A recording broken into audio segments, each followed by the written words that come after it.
Om Swastiastu. Perkenalkan, nama saya Abel Rito Putra Wijanto dengan NIM 2215091025. Saya dari Rombel 25 dan saya nomor absen 9. Di sini saya akan menjelaskan sedikit tentang penjelasan soal beserta jawaban yang saya berikan pada soal-soal UTS yang telah diberikan. Soal yang pertama yaitu Tuhan adalah dalam agama Hindu disebut sebagai Brahman atau Sang Yang Widi. Selain itu, pada dasarnya ketuhanan dalam agama Hindu percaya pada Tuhan yang Maha Esa. Tetapi sistem ketuhanan terkoordinasi dalam konsep ketuhanan Trimurti. Tuhan adalah kebenaran. Tuhan ada di mana-mana. Jangan pernah bersandar pada ketidakbenaran dalam keadaan apapun. Jika mengikuti jalan ketidakbenaran, kita tidak akan dapat mengembangkan kasih. Maka dari itu, kembangkanlah kasih sepanjang waktu. Berilah contoh dalam kehidupan sehari-hari bagaimana mengembangkan kasih dalam mengikuti kebenaran. Nah, jawaban saya di sini adalah di dalam kehidupan kita sehari-hari, kita dapat mengembangkan kasih dengan cara mengikuti kebenaran di dalam situasi apapun. Contohnya, ketika ada konflik atau perselisihan, kita mengedepankan kebenaran dalam setiap keputusan yang akan kita ambil. Itu akan membantu kita untuk mempertahankan integritas dan kejujuran kita. Baik, yang nomor 2, dengan mengucapkan mantra yang benar dan berulang-ulang akan membawa pikiran menjadi tenang. Jelaskan mengapa hal itu bisa terjadi. Jawaban saya adalah ada 3 hal. Yang pertama adalah mantra adalah rangkaian kata-kata atau suara yang memiliki energi khusus. Yang kedua itu adalah mengucapkan mantra dengan ritme intonasi tertentu tapi tepat dapat menghilangkan stres. Yang ketiga, mengucapkan mantra secara berulang-ulang dengan fokus dapat membantu konsentrasi. Yang ketiga,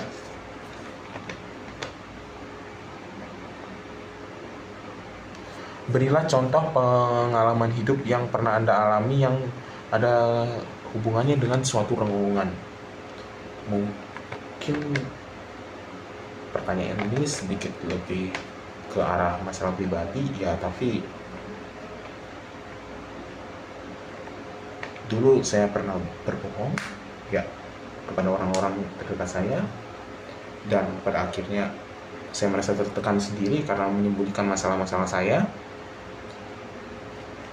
Tapi akhirnya saya juga bisa jujur kepada mereka. Ya, seperti itu kurang lebih. Nomor 4, sebelum meditasi, cucilah muka, tangan, dan kaki, serta mandi.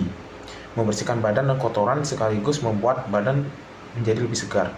Duduk dengan alas kain, tikar ataupun selimut, posisi punggung tegak, dan tangan diletakkan pangkuan dalam posisi rileks. Pejamkan mata serta tenangkan pikiran beberapa detik.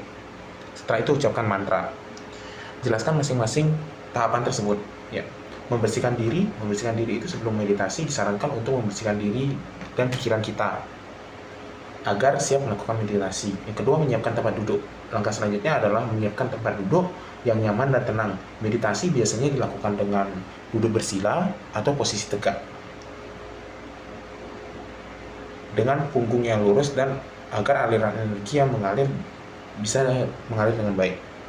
Yang ketiga, tahapan ketiga itu memulai meditasi. Setelah siap dan nyaman melakukan meditasi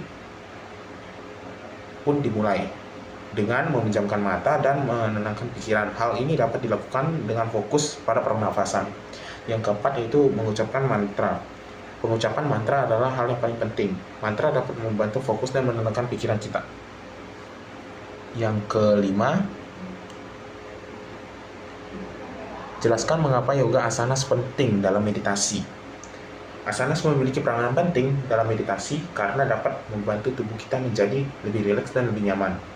Dengan melakukan asanas sebelum meditasi, tubuh akan lebih lentur dan juga lebih rileks dan siap untuk melakukan meditasi. Yang nomor 6,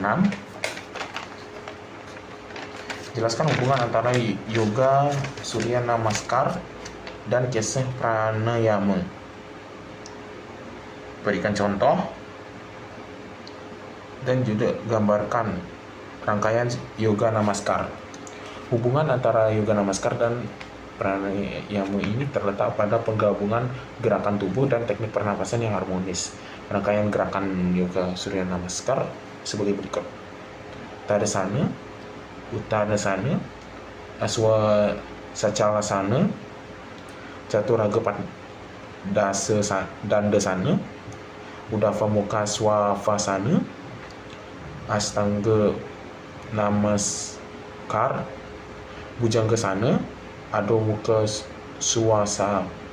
Swanasana, Ardha Uttanasana, Uttanasana, Urdhva Hatnasana, dan yang terakhir adalah Tadasana kembali.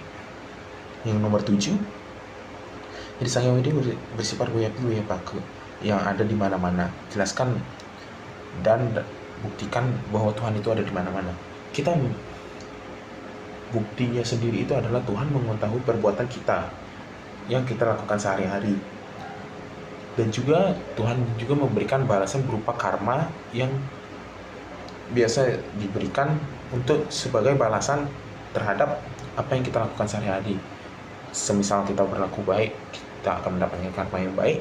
Semisal kita berlaku yang buruk, kita akan mendapatkan karma yang buruk. Nomor 8, berilah contoh kehidupan sehari-hari yang mengembangkan kasih dan mengikuti kebenaran. Sebetulnya ini masih berkaitan dengan nomor 1, malah lebih kurang sama. Jadi kita lanjutkan nomor 9. Berikan contoh pengalaman hidup yang pernah kau alami dengan renungan berikut. Renungannya kurang lebih sama, jadi bisa disamakan dengan yang nomor 3. Lanjut. Yoga dan meditasi adalah salah satu cara untuk kalau masalah nomor 10 ini soalnya kurang lebih sama dengan yang nomor 5, jadi bisa replay balik ke nomor 5. Oke, sekian penjelasan saya tentang penjelasan soal beserta jawaban yang ada pada UTS Agama. Akhir kata saya tutup dengan para Santi. Om Santi Santi.